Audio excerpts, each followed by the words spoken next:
முழுவதும் ஆண்டவராக இயேசு கிறிஸ்துவின் நாமத்தில் என் அன்பின் வாழ்த்துக்கள். இந்த காலை வேளைகள் நம்முடைய தியானத்திற்கு நாம் தெரிந்து கொண்ட வேத வசனம் மத்திய எழுதின சுவிசேஷம் 1ஆம் அதிகாரம் 5ஆம் வசனம். சல்மோன் போவாசை ராகாபினிடத்தில் பெற்றான், போவாஸ் ஓபேதை ரூத்தினிடத்தில் பெற்றான். சல்மோன் போவாசை ராகாப்பினிடத்தில் பெற்றான். பிரியமான கர்த்தருடைய ஜனமே,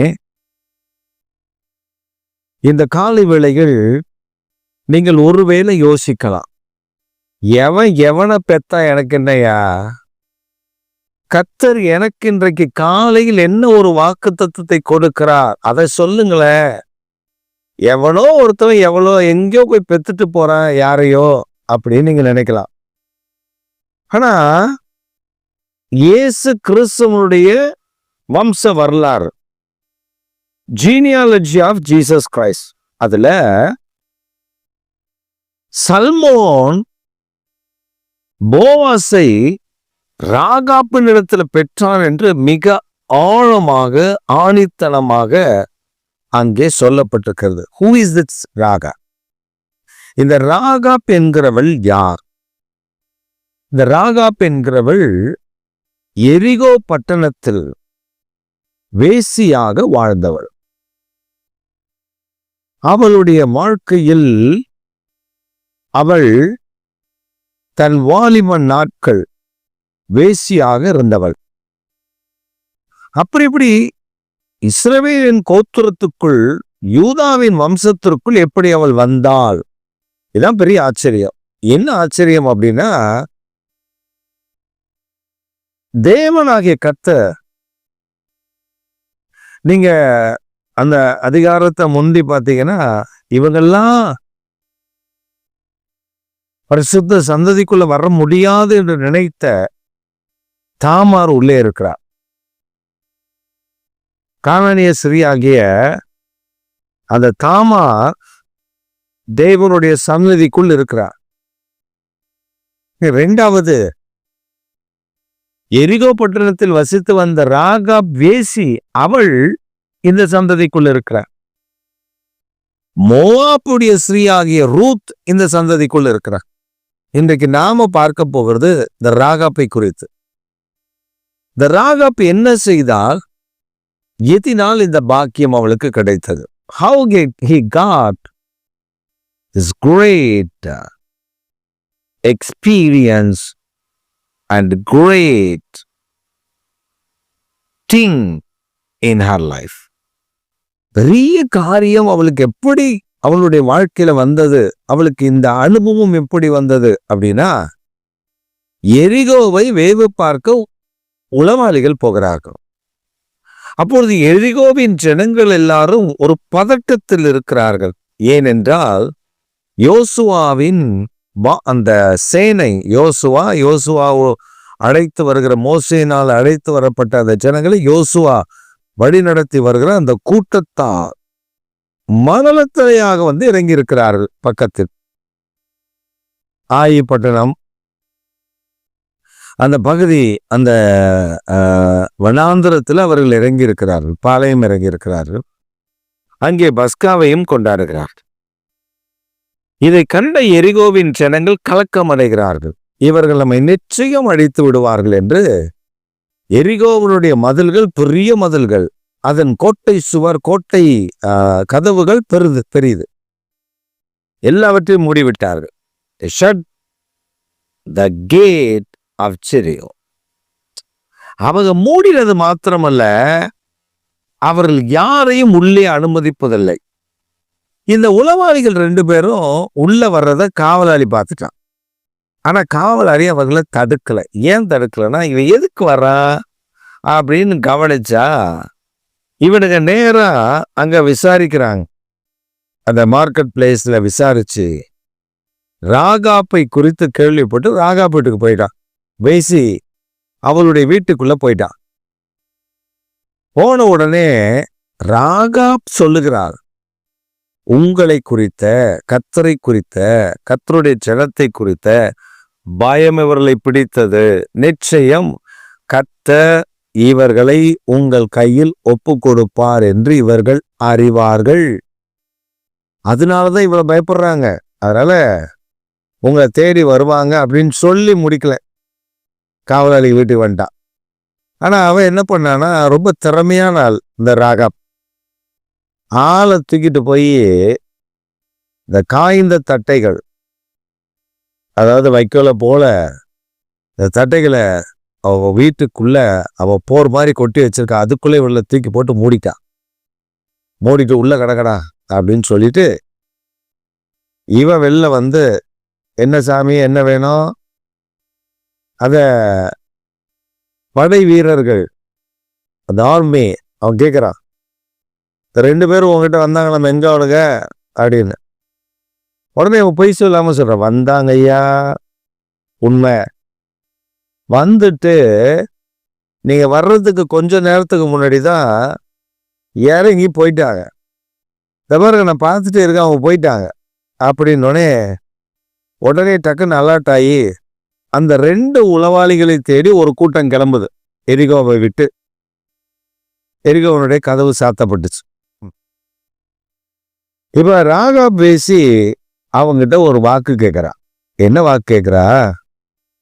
நீங்க வந்து அழிக்கும் பொழுது என்ன, என் ஜனத்தை, என் குடும்பத்தை அழிச்சிடாதீங்க. அப்ப இந்த உளவாளிகள் சொல்லுகிறார்கள், உன் வீட்டுல நீ உனக்கு அருமையானவர்களை சேர்த்துக்கொள். அது மட்டும் இல்ல, அவன் ஒரு கயிறு வச்சிருந்தான், சிகப்பு நூல் கயிறு.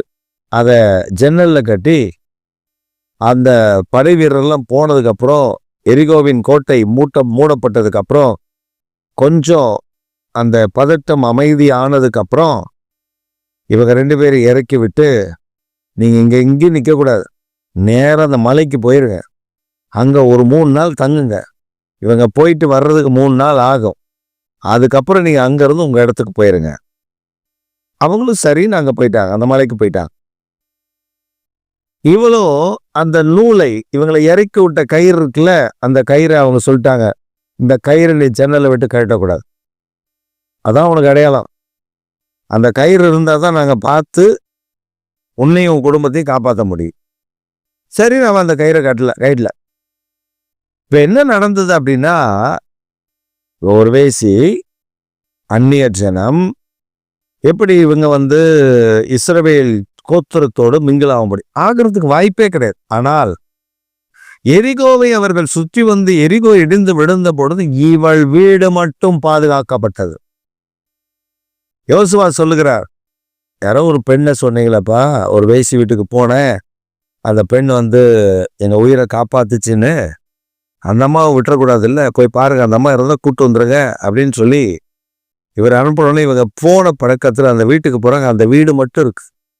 அந்த வீட்டுக்குள்ள ராகாப்பும் அவளுடைய உறவினர்களும் இருக்கிறாங்க. அப்ப இவங்க போய் எல்லாரையும் அவங்கள கூட்டிட்டு வந்துட்டாங்க. வந்து யோசுவா இடத்துல வந்த பொழுது யோசுவா சொல்ற, பாளையத்துக்கு புறமே அவர்கள் இருக்கட்டும் அப்படின்னு.